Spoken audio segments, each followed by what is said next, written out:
Ladies and gentlemen, welcome back to the JKWD podcast, where we have a great one for you today. But first, hey, Kelvin, what's going on, man? How are you? I'm awesome, young man. I am. It's a beautiful day. I'm feeling great. We just had an incredible conversation. And, as they say, all is right with the world. How about you? I am wonderful. I did get some energy out of that conversation. I know you did too. Our guest is Michelle Kuei. She is a coach living in LA. She said she specializes in particularly female entrepreneurs, getting women out of their comfort zones. And we get into a lot. We get into, I think, Evolve was one of her big ones, and Be Brave was the other one. But Michelle presents us with a challenge, presents us personally, but also you as listeners with us as surrogates. But that means that we have to do it too. Yes. We are brought to you today by Vitamin K Daily. Get yourself 4 weeks free. VitaminKDaily.com. Get your daily dose of positive from the Prince of Positive himself, Kelvin P. Ringgold Sr. Wake up every day. Find out how awesome your day is going to be Monday through Friday. Get yourself 4 weeks free. After that, just $24.95 a year. Get it before the price goes up. I'm going to keep saying it because that was my challenge to you this year. We'll see if it sticks. There you go. But if it's not for you, just cancel before your 4 weeks are up. But I think it's going to be for you. If you do cancel, you won't get charged anything. VitaminKDaily.com. That's VitaminKDaily.com. I'm going to play some music. And on the other side of that, you'll hear our conversation with Michelle Kuei.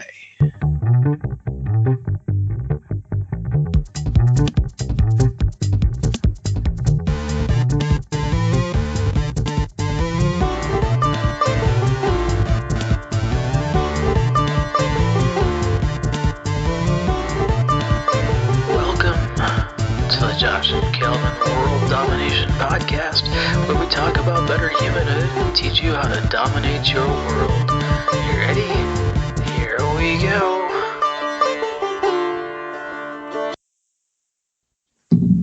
Hello. There she is.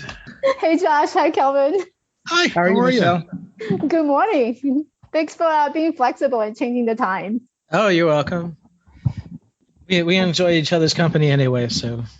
Oh, cool. Where are you guys located? Kelvin is outside of Syracuse, New York. I'm in Savannah, Georgia. Oh, it's two different locations. Very different. I'm in California. What Los part? Angeles. Oh, okay. Yeah. I'm sorry, last word? Los Angeles. Oh, okay. Yeah. So you I grew up in New York, actually. I went to school in Queens, got my pharmacy degree in Queens, went to St. John's. And then I moved out here in California with family. Wow. Yeah. There you go. That's a big move. So California, like New York, is newly opened. Are you enjoying new freedoms or? I personally, I'm still afraid. Okay. We can probably talk about fear. Because every time I go into public and seeing a large crowd, it always makes me hesitate, even though I'm fully vaccinated. But I kind of see it as like getting your flu shot. It doesn't guarantee that you won't get it. It just means that you're less likely to get it, or the symptoms would be less severe. So I always hesitate to a large crowd. I always hesitated to, with large crowds. Anyway, before COVID. So. Are you introvert? Yeah, me too. Very much so. And I've been working from home since 2012 anyway. Yeah. That there was not much change there.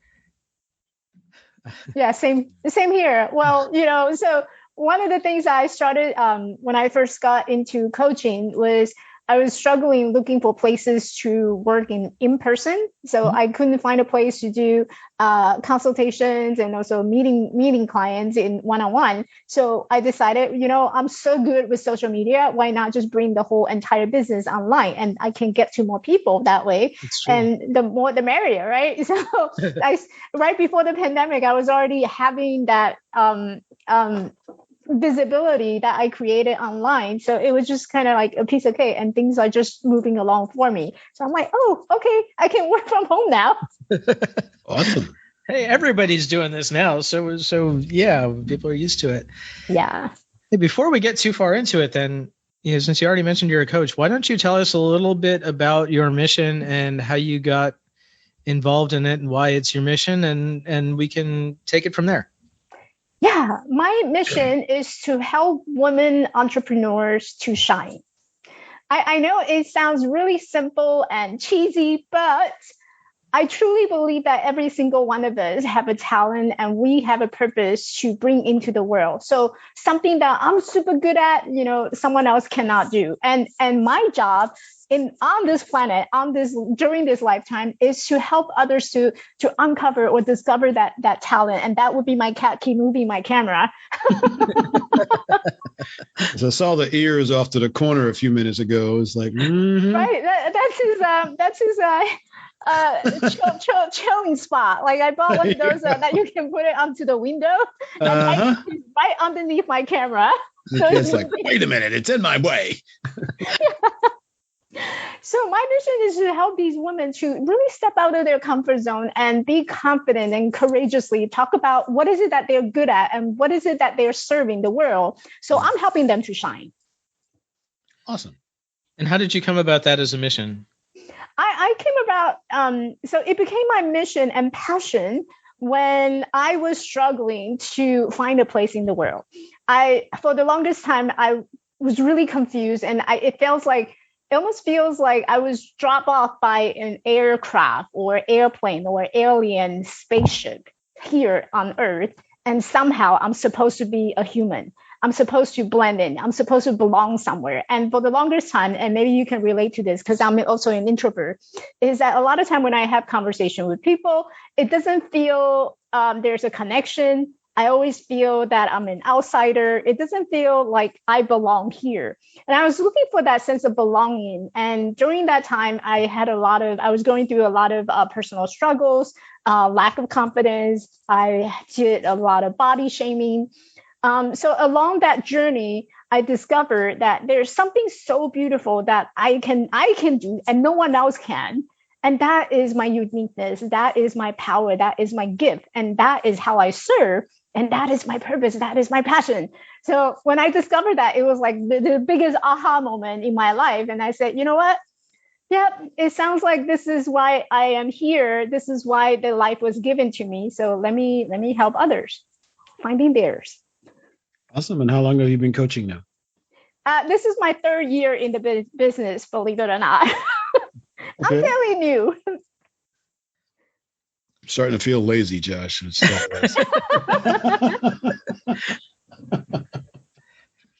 Maybe you need more coffee. I know I could use more coffee.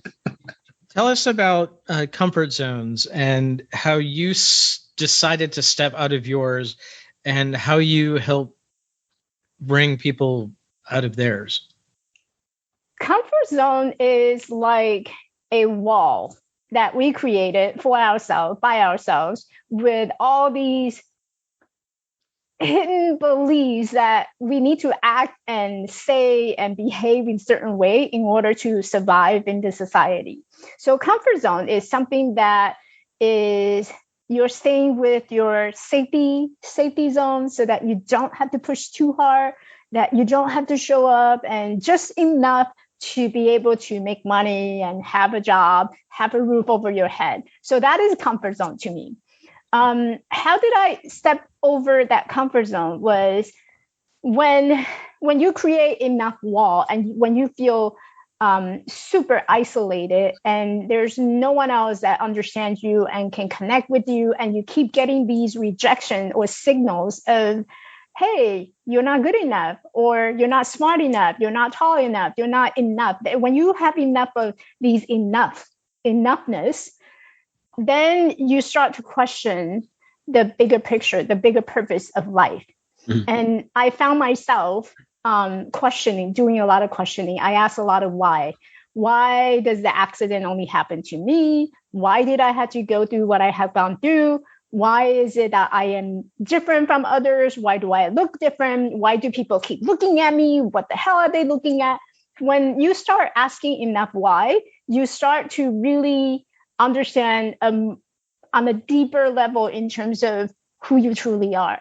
And when I start to getting to know myself, that was the time I realized, hey, maybe there is superpower within me. And maybe that whatever I have created behind the wall is not supposed to be there in the first place. So I decided, okay, so I'm going to climb over that wall or climb over that mountain that would, maybe I can see something different. And just that out of that curiosity, that was the whole reason what got me out of my comfort zone, just curiosity. And how do you encourage other people to get out of their comfort zones? Be curious. I think that's a big piece about change. If you have noticed, or people have noticed, that there's something that's not working out or something that keeps showing up, instead of just push it under the rug, start getting curious about why things happen the way it happened. And when you start questioning it, you start looking for answers. And you may not find the answers right away, but life, I believe life is a journey, it's a path, and it's a process, and everything happened for a reason. So as you're getting more curious about what's going on in life and why does some pattern keep showing up, then you start to notice how you're behaving has a lot to do with what your outcome is or what your result would be. So just be curious and understanding, life is here to teach us a lesson. And typically it's not what people think. It's not teaching you a bad lessons. It's teaching you a valuable lessons where you can learn, grow, and evolve. Right, so you've said two things that I want to ask about. One is you got your pharmacy degree, mm-hmm. And we've talked to a lot of people. We don't always have a guest on the podcast. A lot of times it's just the two of us. But I think we probably had 50 guests, maybe, if I had to guess, about one every 5 episodes or so. I think you're the first one who went from a pharmacy degree to something else. We've got a lot of people who, maybe they were office workers or they were bankers and they decided to go do something else. And that seems to be fairly common. How did you get into pharmacy? And then why did that? It's a little bit in a different direction. So I think what really, I want to put it in a way that it's more comprehensible because it's a big disconnection to when I first started. When I first got into coaching, I thought, well, pharmacy has nothing to do with it. And I was struggling with the marketing too, because, coming off from pharmacy as a healthcare worker, I had no experience in marketing. I didn't have to go out there to look for clients. Mm-hmm. And so what really inspired me from going from pharmacy to coaching was that personal journey of I spent basically my whole entire life either living in a hospital or working inside a hospital. So hospital has always been in the backdrop of my life journey, my life story. I spent 4 years living in and out of the hospital just to rehab after my accident. And then following that, I wanted to be a doctor because that was something that my parents wanted me to do. They saw me and they noticed, you're disabled. Basically, they're saying to me, you're disabled. You need to have a job that would sustain yourself, that you don't have to rely on anyone else. And what is the most common and reasonable things for me to do is using my brain. Luckily I was pretty good with schools and I had good grades. And so then the next step, the logical step, is go on to university, get my college degree. And, I'm really good with math. So why not just go into something that's related to medical? So for the longest time, I follow my parents' expectation and dreams that becoming a doctor or becoming having some skills, that was the norm for me. So I decided, it makes sense. I had a lot of science class. I decided that I was going to be a pharmacist because I didn't want to stand there. And can you imagine 4 feet 4 inches tall, standing behind a operating table, and the patient is up on the table, and I have to use a ladder to climb? That makes no logical sense to me. So then, like the next thing, the closest thing to doctor would be a pharmacist. Everybody goes to a pharmacist, right? So I work in retail Walgreens. I worked there for 5 years before I actually moved out here in California. So things were just logical, and I was just following everybody's steps. So what got me to coaching was something that I wanted to do for myself. It was that aha moment that woke me up and say, hey, instead of following your parents' dream, why not following your own dreams? Do you want to live this way the whole entire life? The answer was no. So here I am. I'm a coach. So it was really breaking out of what your parents had wanted for you. That's great. The other thing I wanted to ask about is when you talked about getting out of your comfort zone, you talked about climbing over the wall. Now, when I think about a wall, I think you can go over it, which is the metaphor you used. You can also go through it, Kool-Aid Man style, or around it. Why did you choose over? I think over to me sounds more challenging. I'm the kind of person who is really looking for the way, not just to go through it. That sounds so easy. There's some energy behind everything that we do. The energy that you bring into going through a wall, that's easy, right? You just knock down the wall, you'll create a little hole, and you can just walk through it. Sounds so easy. Climbing over a wall, it takes commitment, it takes determination, it takes dedication. And I think it's a perfect way to describe how our life is. It takes commitment, it takes dedication, it takes discipline in order for you to get to what you want. Life is not supposed to be easy. Like people have, I wish I can have easy life, but life is not supposed to be easy. Life is supposed to be hard. And so that it tests your courage, it tests your dedication, it tests whether or not you really mean what you want to get. So going around it is easy. Going through it is easy. And for me, I'm the kind of person who's more about feelers, about courage, about getting over. So I chose getting over it. Nobody's ever probably told you this, but you have a lot of energy. Have you always been this energized woman that's before us today? No, absolutely not. I'm very introverted. I'm very shy, actually. And I always had this feeling of, I don't know if I'm saying it the right way. I don't know if I'm using the correct grammar. And I don't know if people is going to laugh at me and my accent. And sometimes I joke, I just have to bring humor into myself and say, you know what? I speak with the Chinglish, so just deal with it, right? I speak with Chinglish. What do you want?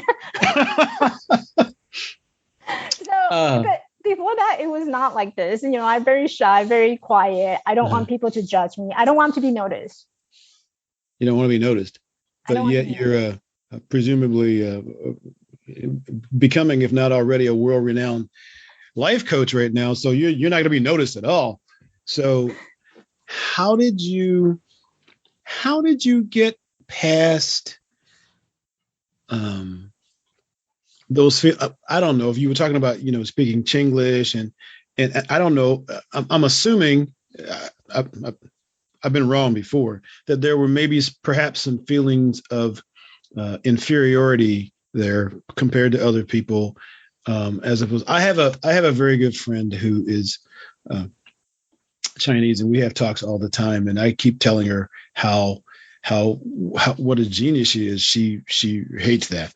It's horrible. But anyway, how did you get past those feelings of maybe they don't like me because I'm Asian, or and get past that and then get on with life. Because I'm assuming that your clientele is wide open. You're not picking and choosing. You're just talking to people. Yeah. How did you get over those feelings? So those are the feeling of judgment. And I spent my whole entire life living with judgment, whether it's judging by others or judging by myself. There's that piece of judgment. And when it comes to judgment, we're all afraid of being judged. We stand out there. We don't want to look different. We don't want to be questioned with our authority or being an expert in our area. So there's a lot of different judgment that we all have. And when it comes to judgment, it's not about other people. It's about what is it that we're judging ourselves. So right now, I'm talking to you and you could say a lot of different things. And that if I were to really hold on to that piece of judgment, I could perceive it as you're judging me, or you're avoid using some word because you don't want to feel offended to me. But the reality is everything about what you said has nothing to do with the way I am being. I am this perfect human being, beautiful, amazing, inspiring. That's who I am. So how you perceive me has nothing. It's irrelevant to me, the way I'm being. So all I have to do is show up, just be myself. And each one of us can be ourselves with our value, with our character, with our beliefs of how we believe should be working and operate in this world. So we're not going around to offend people. No, we're actually bringing our own best version into the world to make this world a better place. So instead of feeling judged and feeling offended, those are becoming informations. And when one of the strategies I always teach people to use when it comes to judgment is you keep a judgment journal, because we all constantly judge ourselves and others are judging us. So write it down and keep a judgment journal. What do you do with that judgment journal? What you do is you go back and look at what is it that you're judging. So say, for example, today I'm judging that my Chinglish is really bad. My accent is super bad. So I'm going to write it down and I'm going to go back to it. I'm going to look at it in two different ways. One way is more neutral and the other way is more of a positive.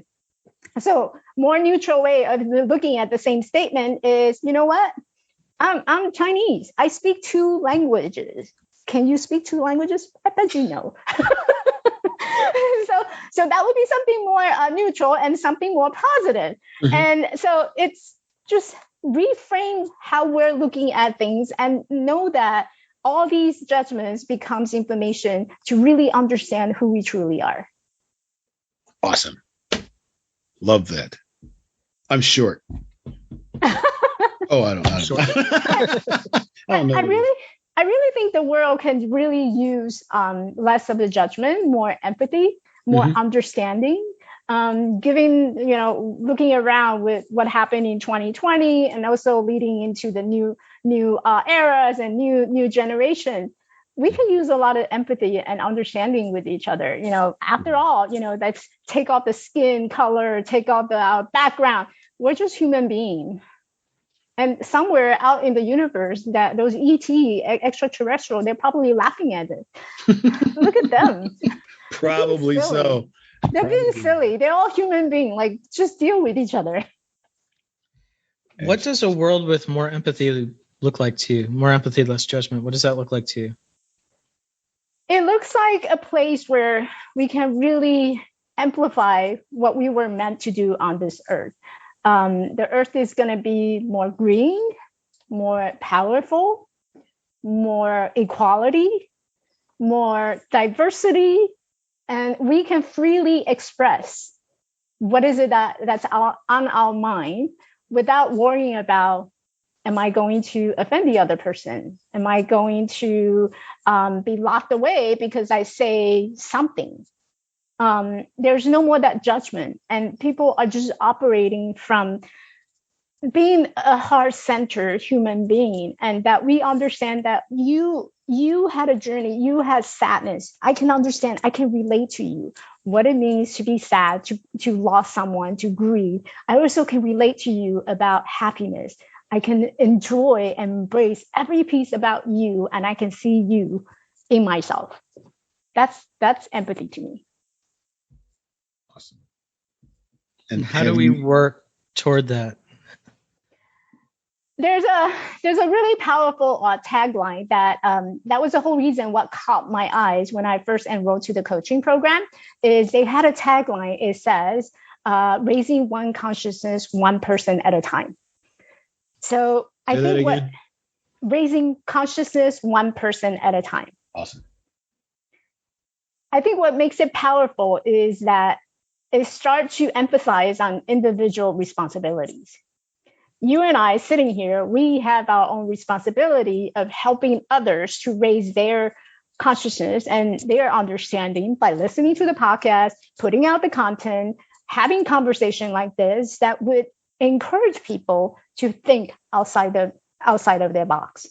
And when we all do that, our perspective change, our behavior change, our actions moving forward will change. And that's how we change the world. So you and I are change agents. Excellent. So this is a dumb question.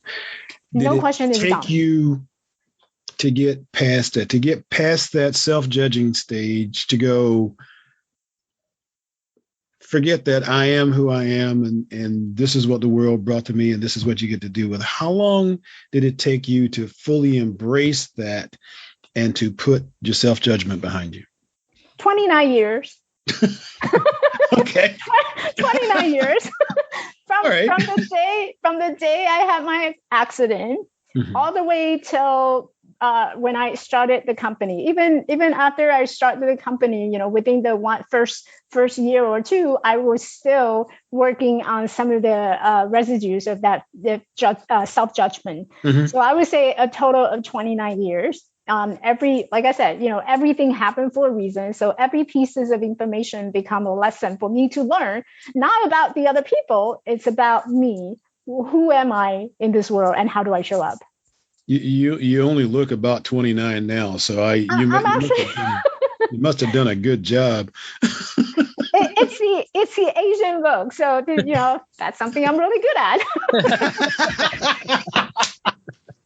I love that. I love that a lot. I just turned 47 this year. Yeah, good awesome. To be Asian. Well, there you go. Well, enjoy that. Looking like a teenager. Look at you. Yeah. And plus a workout. So definitely exercise regularly. Oh, well, there you go. So what do you find most challenging about being a coach? I think the most challenging thing would be to not become a protege like someone else. So I think, when you look around, there's a lot of marketing strategy. And this is something I asked the other day, what are some of the buzzwords that you hear that just really ticks you off? And I have a whole list of these buzzwords, and all the coaches are talking about how to manifest, the law of attraction, the how to pivot your business. There's a lot of these buzzwords. So the challenging thing is, how do you stand out from all these coaching industry, and what makes you different? What makes you unique? Why should a client trust you? And why should you be the person where I can go to in building that confidence? Like, what is so different about you? If you're using the same word, same language, same slogan, no one is going to notice you. So what really makes you different is your personality, your uniqueness, the energy that you bring into your business, and how you start the conversation with people. People buy, and people like you for who you are. And I truly believe that is what I'm stand for in coaching business. And that's what makes me different. So the most challenging part is, how do you stand out among all these different coaches? Wow. And how'd you do that? How do you do that? You bring yourself into your business. I'm sorry? Authenticity. Authenticity is authenticity. Another buzzword. You mean be the real me? Oh my God. Scary, what? Right? Get rid of this, cut off my hair and look different. Well, authenticity is big. It's a conversation we have a lot. And authenticity is I'm not sure that I hear people talk about it all the time. Oh, well, you're not being really authentic. And I'm like, so what does it actually mean to you? What does authentic mean to you? I'm sure you've had to come across that at some point. So how do you've got a client and they're worried about not being authentic. How do you help them out of that? So when it comes to not being authentic, a lot of time it has to do with who we believe we are and who are we trying to become.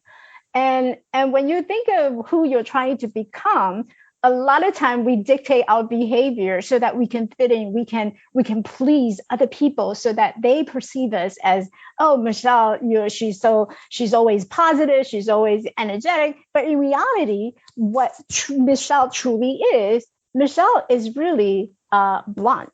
When she's happy, she's gonna smile. When she's sad, she's gonna cry. And when she's angry, she's gonna curse. And do I how can I be authentic in my business or being on the camera is to actually demonstrate and show that if I'm angry, you're gonna hear me using swear words. If I'm happy, I'm gonna share a lot of happiness. I'm gonna smile. I'm gonna be telling jokes. I'm gonna have that humor side of me bringing out. I have a dark sense of humor. And if I'm really? sad, yeah, I do. We need to get some of that. Yeah. I want to see some of that. Just be careful on what you ask for. One of my favorite lines. Yes. Yeah, you always got to be careful of what you ask. So authenticity to me is just being who you are, and you have nothing to hide. And authenticity often talk about vulnerability. It goes hand to hand. You cannot have authenticity, at least in my opinion, you cannot have authenticity without having that vulnerability.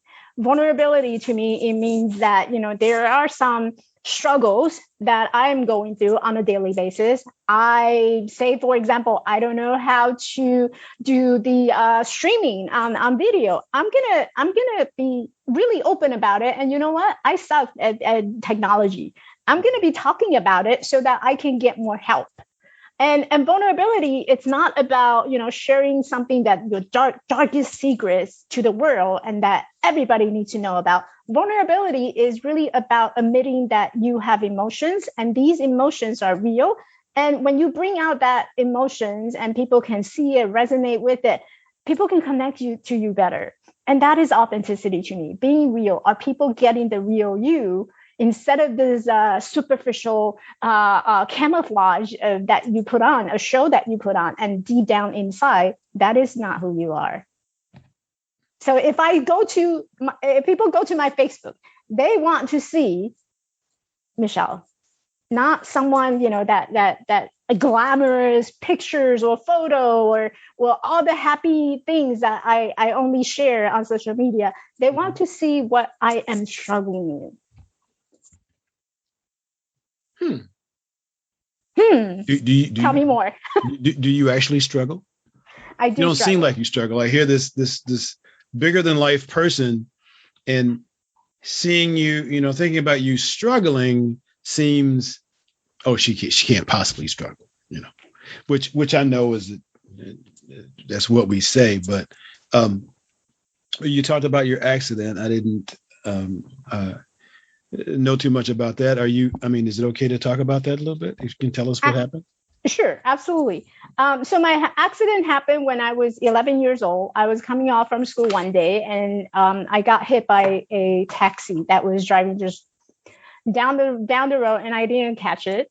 The next thing that I woke up was I woke up in the hospital. And as a result of that car accident, I walk with crutches. I'm 4 feet 4 inches tall. My left leg is shorter than my right. And I always look funny. I walk funny.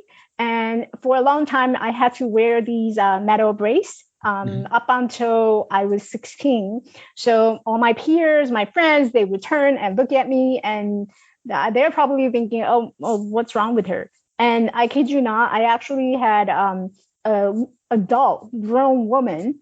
She was walking down the street one day, and then she had to run across the street. She tapped on my shoulder and she asked me, look into my eyes, and she asked me, "What's wrong with you?" Huh? And yeah. So that's one example of what I was struggling. It's that self-confidence and that lack of self-esteem and seeing myself as someone who's normal. I never saw myself as someone who is normal. Normal to me means that, you're probably at least 5 feet tall, someone who's have a good body, if not like super hot bodies, and you are able to get on date and you get into relationship with no problem. That seems to be the norm for me.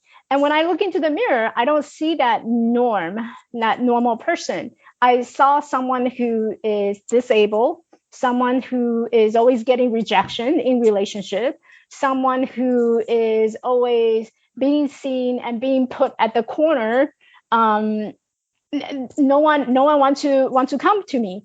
So for the longest time, that's what I was struggling. And what I also struggled was that depression. I would wake up in the middle of the night. I would just cry for no reason at all, no freaking reason at all. I would just wake up in the middle of the night and I would cry. And what I had wished that I had done was I wish that there's somehow magically I can chop off my legs and install a new pair. It sounds a little sci-fi now, but yeah, I wish I had chopped them off. I would say now is probably the time you can do that. Get it done, yeah. If you really wanted to. Yeah, so that's what I wish I could have done. If I have a different or new pair of legs, I would look completely different. My life would be completely different. I would be happier. I would be, have it all. That's what I was struggling with. Well, and you wouldn't be you, right? Like, Sam Kinison, the late great comedian, and Roseanne Barr also were in car accidents in their teen years. And it, I know, I don't know Kinnison's story really, but he clearly became a little over the edge, and Roseanne went straight to a mental institution for a psychiatric hospital for 9 months, mm-hmm. And she became a much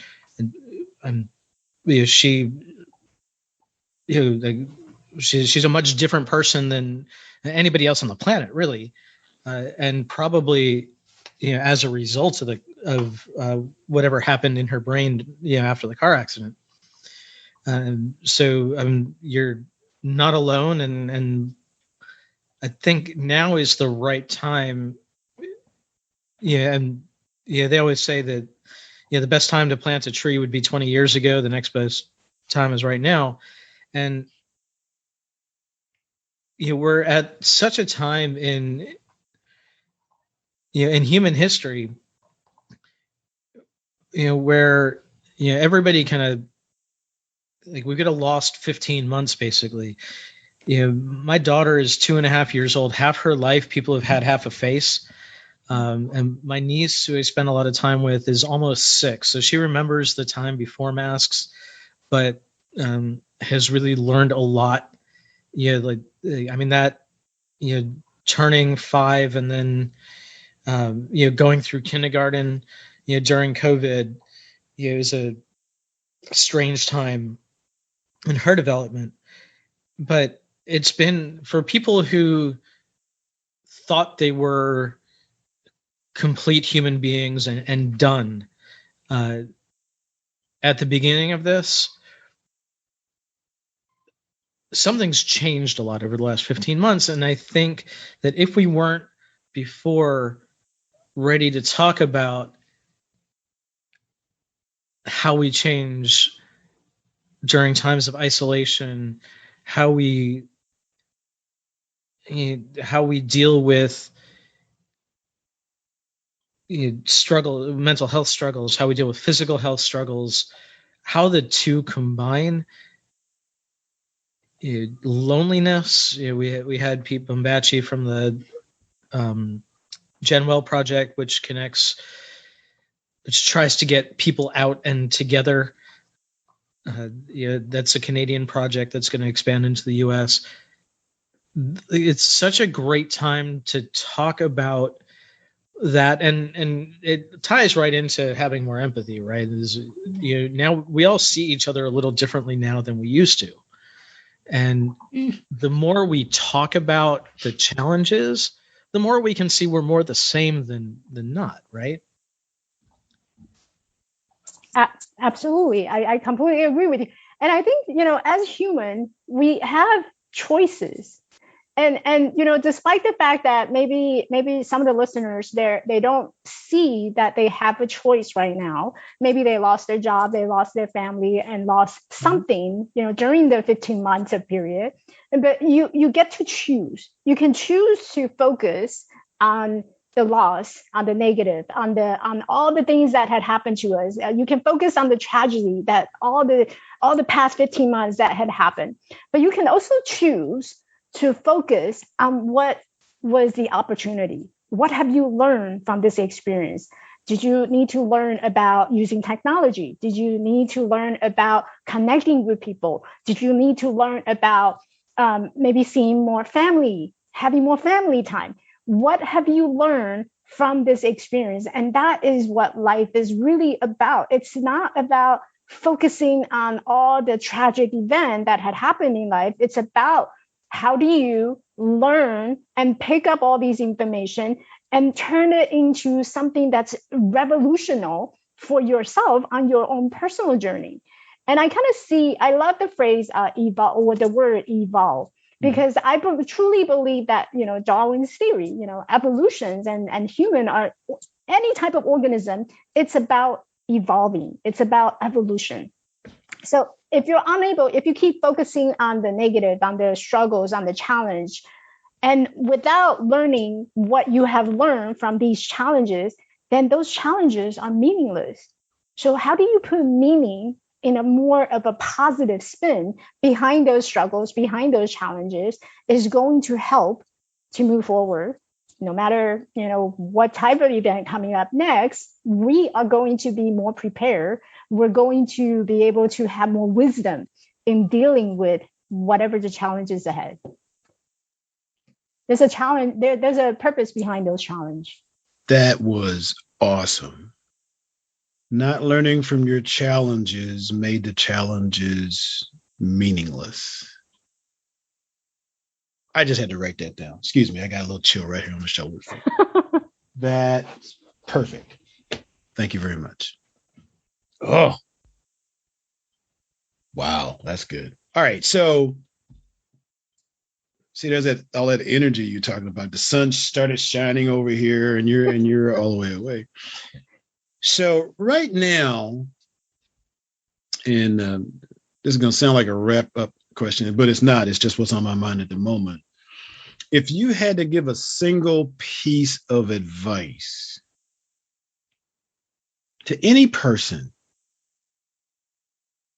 that they could benefit from right this second, what do you feel is the most important piece of advice you could give them? I would say be brave. Brave is a big word to me. Being brave, it means that you know that no matter what is ahead of you, whether it's fear, it's happiness, it's the life that you want, it's whatever that you have in mind, or maybe just pick up the key and go out to the grocery or go into the crowd that we had talked about. Mm-hmm. Just be brave and do that. You're going to get two outcomes. One is the result that you want, and the other one is the result that you never expected, and it could be something even better. But you will only know if you start taking action. And in order to take action, you have to be brave. So you know how there's a phrase that goes, in the world where you can be anything, most people encourage you to be kind. Mm-hmm. I would encourage you to be brave. How do we get there? I take that.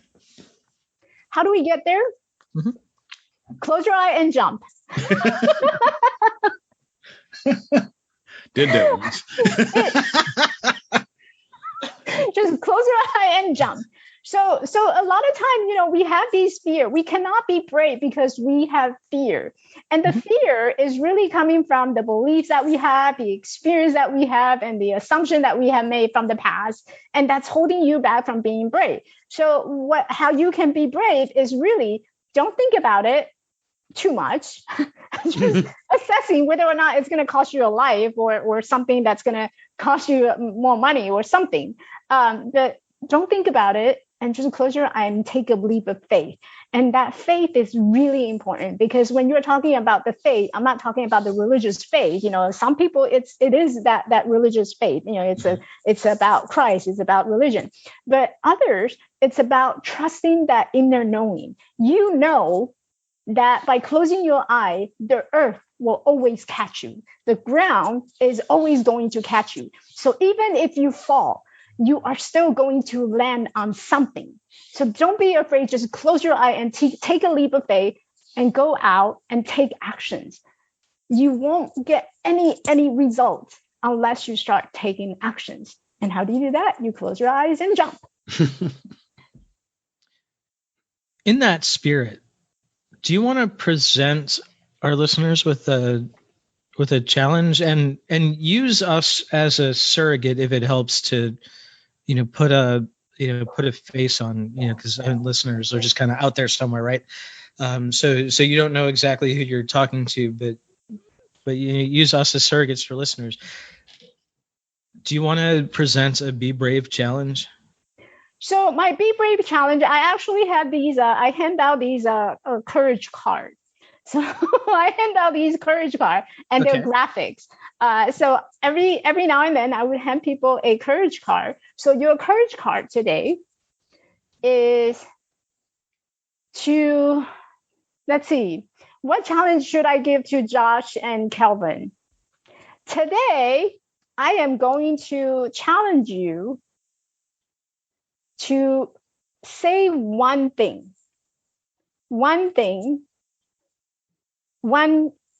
thank you to the person that's closest to you. I want you to go out there and give that person a hug, whether it's your spouse, your wife, or your kid. Go out and give that person a really real hug, like a hug, and tell that person why you're thankful for them. Tell that person how much they mean for you, and tell that person what are you committed to do for them. That's your courage card. I think that's a great challenge. What you're committed to do for them. Mm-hmm. That's how we influence each other. See, I was doing really good with this challenge until you added that last part. I'm all about commitment. You're not going to get away with a commitment. Wow. We all influence each other, even our loved ones. So how you show up to them is going to dictate how they show up for others. Mm-hmm. So what is it that you can do for them so that they see you, they hear you, they understand you, and that they can turn your power and to go out and influence others? So what can you do to commit to that? Interesting. Am I supposed to come up with an answer to that? No. No, just you're welcome to. Woo! No, sorry. No, that's good. I like that's an honor system challenge. But given your recent commitments to yourself, Kelvin, and we've talked about this on the podcast, mm-hmm. I'm guessing if you feel like you haven't met this challenge, that it's going to affect something else that you've committed to. So I don't know about that, but it is I give hugs all the time, but good. I like that. Okay. What comes up for me is the word legacy. So Kelvin, you have a legacy. Just by giving them a hug, that's an imprint, right? But the commitment is about leaving a legacy. And that legacy could mean something that's actionable. It could mean that maybe it's a piece of paper. Legacy can come in many different ways, but by committed to it, you commit to a legacy. I was getting bigger all the time. So, we talk about something that we learned. We've both been through a course called the Master Key, program, and one of the things that we discuss in there is our personal pivotal needs, and they're kind of the big ones, and one of mine is legacy. It's would you want to leave the world? So you're talking my language right now, and you. I'm a bit of an older dad. I'm not like an old dad, but my daughter was born when I was 42. So, I know I have less time to leave my imprint on her. And what really got me was there's a book called Strong Fathers, Strong Daughters. And what the author explains is that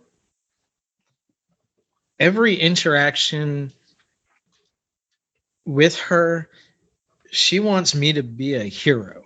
It doesn't matter if I've had 2 hours of sleep and I've had a crap day at work. That's how I'm supposed to show up for her in order to imprint the way you're talking about. So that's something I think about a lot, and I think that's a great challenge for all of us to think about how we're showing up for people in our lives and in the world. It doesn't even have to be anybody we know. I mean, this could, you have the opportunity to, leave something of a legacy for a person you run into on the street. We talk about random acts of kindness all the time, and how often does that get paid forward? I bet more than we think, and that's creating a legacy, if even for that day. Yeah. People would actually be surprised, like how many short and brief interaction that you had with someone else that you kind of just remember is stuck to you. Maybe it's like you said, it's that random kindness that you came across. Someone gave you a smile. Someone say, "Oh, gave you a thumbs up as you're hiking through the Inca Trail." And that was their legacy for me, because they created an imprint. No matter how short or brief it was, you remembered it. Years and years down the road, you remember that person turn around, give you a thumbs up, and that's what makes you continue in going. So, like, if you were to look at the individual level, and I think this also ties back to the topic of the empathy, is that we have our ability to impact others this very second. Like how I am showing up on this call, how I'm showing up on this interview, and how I'm bringing my energy to you, that you are going to walk away feeling energized, feeling inspired, feeling that, hey, I had a great conversation today. And that is my legacy. That is my legacy for just this one short 45 minutes of our time together. That is my legacy. So instead of thinking of legacy is something that's big and something that people can see, something that's measurable, every interaction, every moment that you have, you are leaving a legacy. And your daughter is not only going to remember you as a hero father, she's going to remember how kind, how generous, how openly sharing the emotion you have with her. She's going to remember all that, and not just, my dad was working 9 to 5. He came home, he was tired, but he still played with me. That's not the type of legacy that we're talking about. We're talking about the legacy, how she's going to remember you. Yeah. I'm leaving a legacy today. That was. You are. Yes, you are. Yes, you are. Wow. I'm almost speechless. Am I speechless? Let me think. I can't possibly be speechless. You can't possibly be speechless. But you've taken a lot of pauses during this conversation. I have taken a lot of pauses during this conversation. Wow.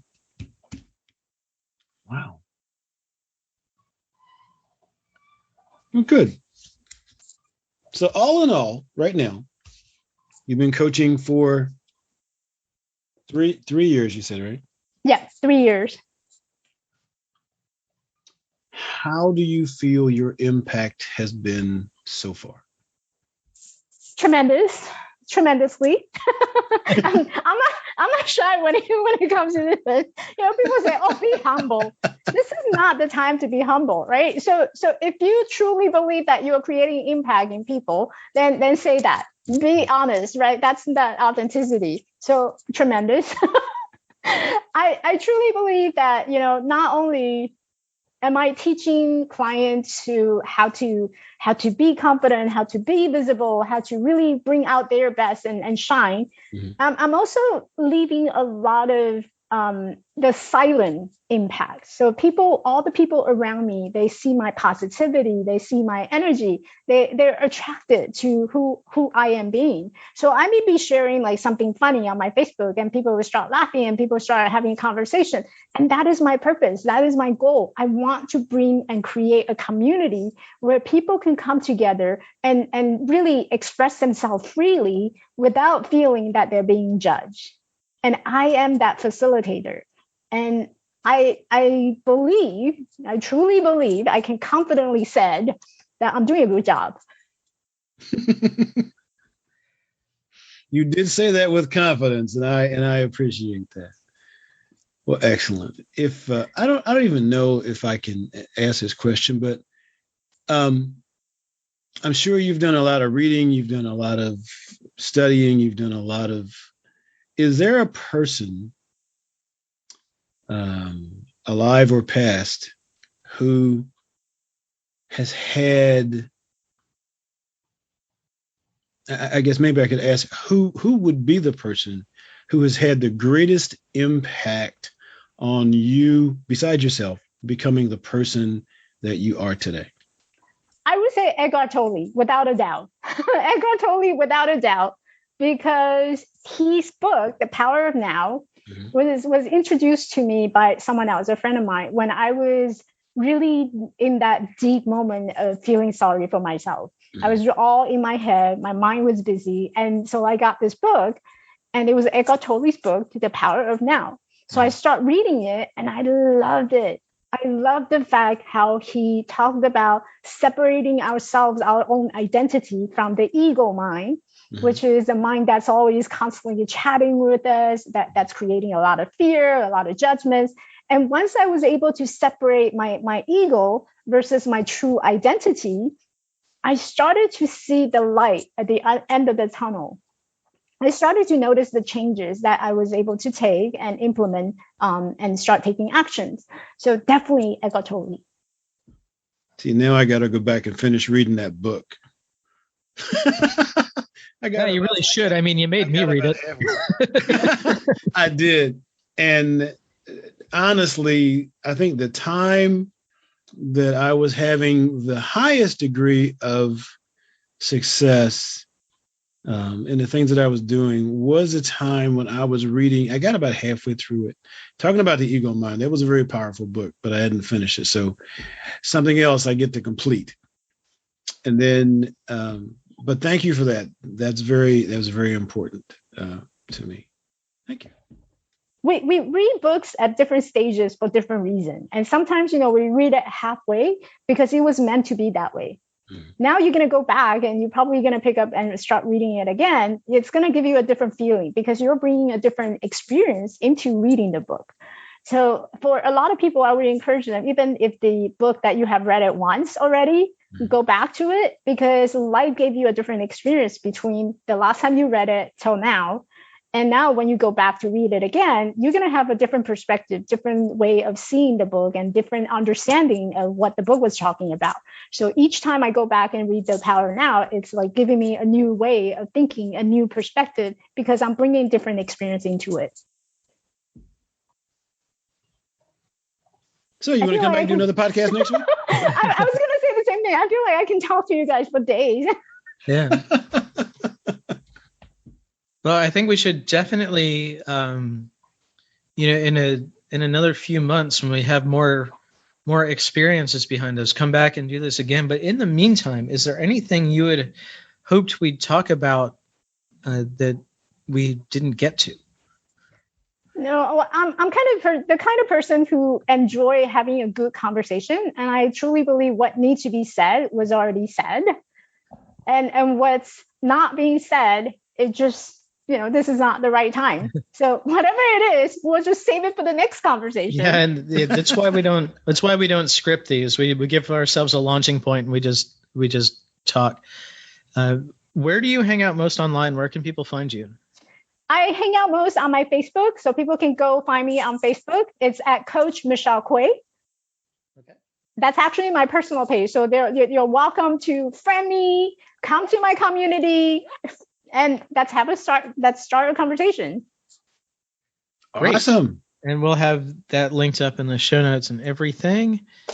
And we'll link the website. I know that you got a new one under development, but it'll be ready for people if they hear this later in the future, and we will let you know when this is up. Appreciate Thank you very much. I had a great time with you guys. Awesome. Thank you so much. Yeah, this was a lot of fun. Thank you. All right. Have a great rest of your day. Bye. Bye-bye. Hey, thanks for listening. Show notes and more at jkwdpodcast.com. Don't forget to subscribe, leave a review, and share with your friends, and we will see you next week. Bye.